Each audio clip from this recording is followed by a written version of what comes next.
All right, guys, so before we start the sanding process, one of the things that's really important for us to check is all of the joints. We want to make sure that everything is clean in between these joints. There's no weeds, there's no little mold buildup coming up through the cracks, okay? We want to make sure the surface is completely clean. All the debris is rinsed off the surface. It's really important to make sure that this step is done correctly. We don't want to have a bunch of dirt, a bunch of mildew and mold that we have to clean out, and a bunch of debris that we have to rinse across the surface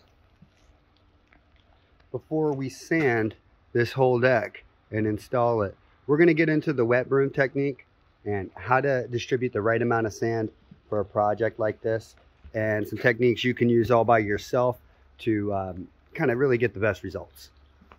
First step is inspecting everything and making sure that there's no weeds. If you see grass, reach down and pull it out, okay? So I think everything looks pretty good.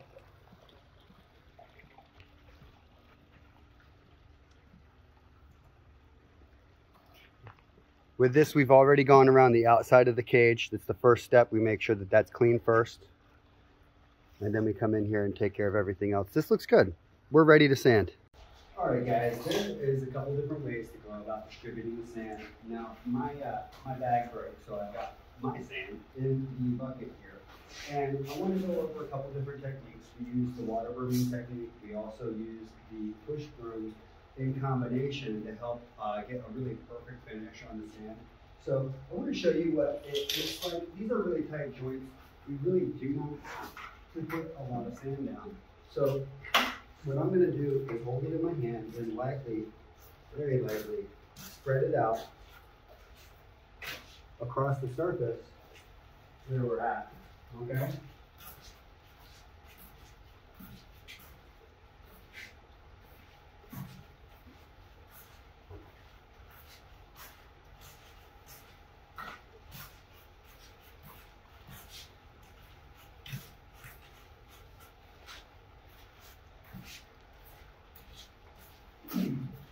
If you go about this two ways, you can actually take the broom and sweep across the surfaces to kind of spread this out a little bit.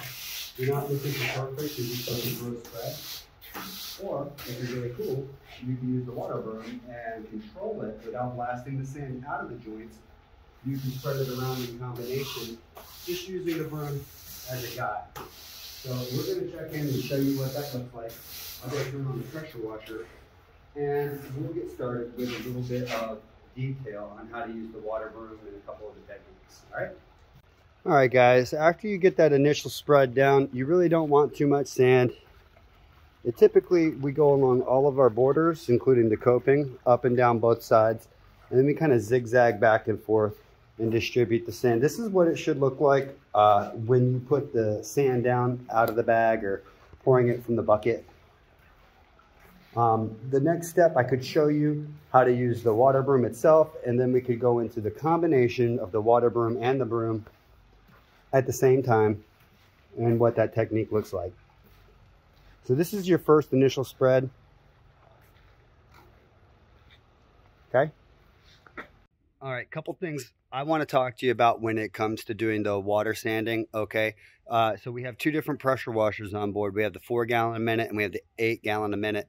And one of the things you want to do is probably hook up to the 2 gallon a minute for the water sanding technique, or you can always come down here to the 8 gallon a minute and turn this throttle halfway, okay? So that way we're not blasting everything. When you're done with the water sanding, you can always turn it back up.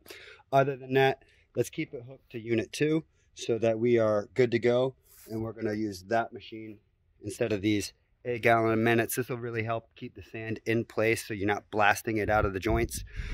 In conjunction with the right technique and maybe even a push broom at the same time, you're going to get the sand just perfect.